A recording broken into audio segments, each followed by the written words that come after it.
Assalamualaikum warahmatullahi wabarakatuh. Alhamdulillahirabbil alamin wassalatu wassalamu ala asrofil anbiya'i wal mursalin wa ala alihi washabihi rasulillahi ajmain amma ba'du. Pertama sekali, marilah kita panjatkan puji syukur kita kepada Allah Subhanahu wa taala yang telah memberikan rahmat dan hidayahnya sehingga saya bisa tampil di sini di UIN Suska Riau. Tak lupa pula kita panjatkan puji syukur kita kepada Nabi besar kita Muhammad sallallahu alaihi wasallam dengan ucapan Allahumma sholli ala sayyidina Muhammad wa ala ali sayyidina Muhammad. Oke. Perkenalkan diri dulu guys sih. Perkenalkan, nama saya Fadlu Zikri dari kelas 1D Komunikasi. Seperti yang kita tahu, banyak surat di dalam Al-Qur'an yang menjelaskan Allah menyebutkan menyumpahkan sesuatu yang Ia ciptakan. Seperti dalam surat Ad-Duha yang berbunyi Bismillahirrahmanirrahim. Wad-duha yang artinya demi waktu pagi, walaili iza saja, demi malam yang telah sunyi. Dari dua ayat tersebut Allah bersumpah dengan menyebutkan sesuatu yang Ia ciptakan. Ulama menyimpulkan ketika Allah bersumpah dengan menyebutkan sesuatu yang diciptakan, sesuatu tersebut adalah sesuatu yang mulia. Dan pada kesempatan kali ini saya akan membahas tentang surat Al-Asr. Surat Al-Asr ini adalah surat yang sangat pendek yang berjumlah hanya 3 ayat.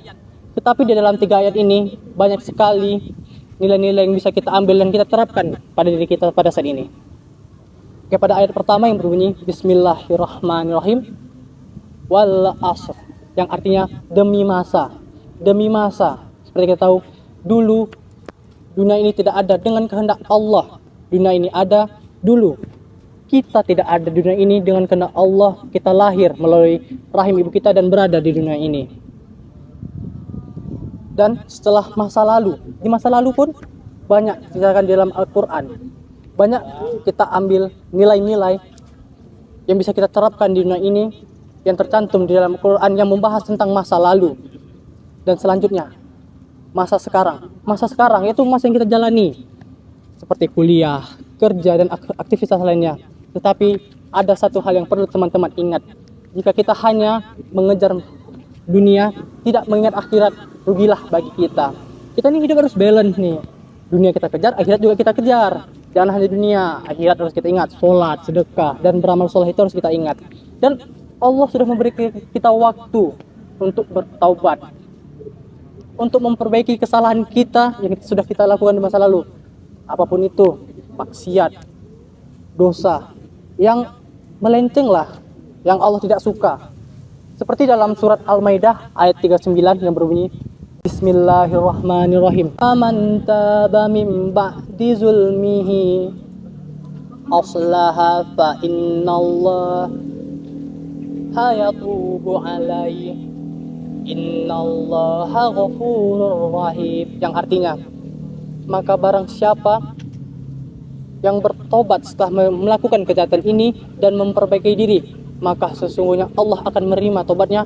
Sesungguhnya Allah Maha Pengampun lagi Maha Penyayang. Yaitu dalam surat Al-Maidah ayat 39. Dapat kita simpulkan Allah itu Maha Baik, Maha Pengampun, Maha Penyayang. Jika kita, para hamba-hambanya yang telah melakukan kesalahan pada masa lalu, Dia akan memberikan kita waktu untuk bertobat, untuk memperbaiki diri. Maka dari itu teman-teman sekalian, marilah kita bertobat, marilah kita melakukan hal-hal yang dikehendaki oleh Allah.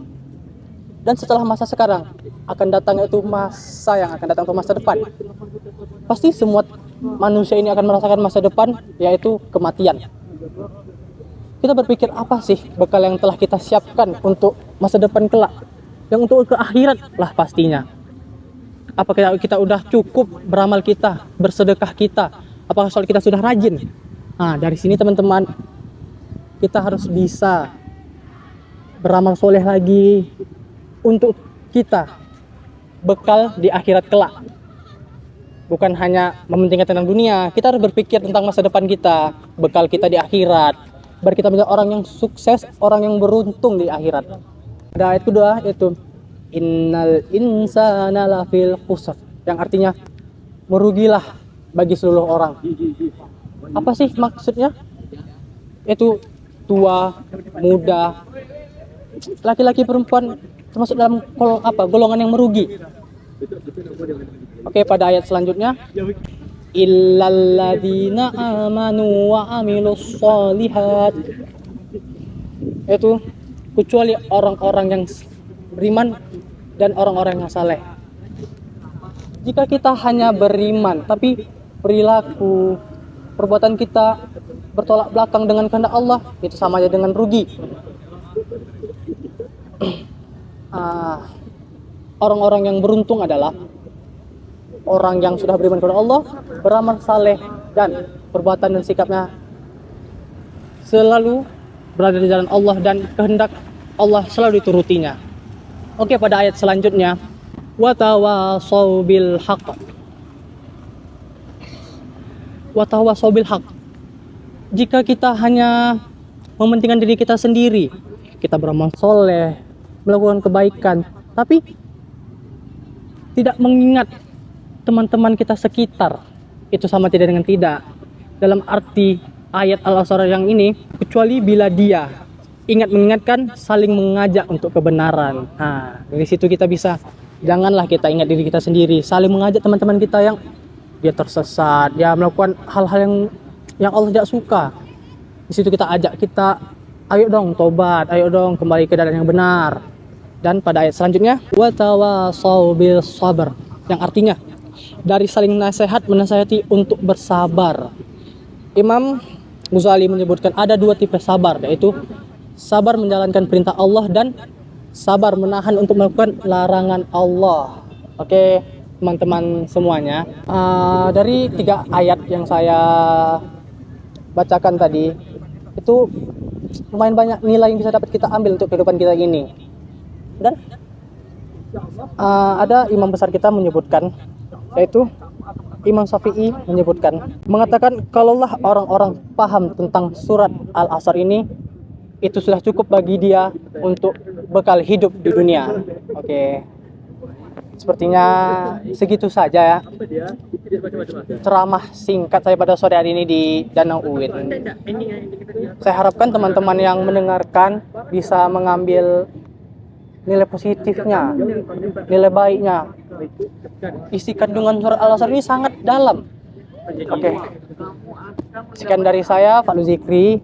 Wabillahi taufiq wal hidayah. Assalamualaikum warahmatullahi wabarakatuh.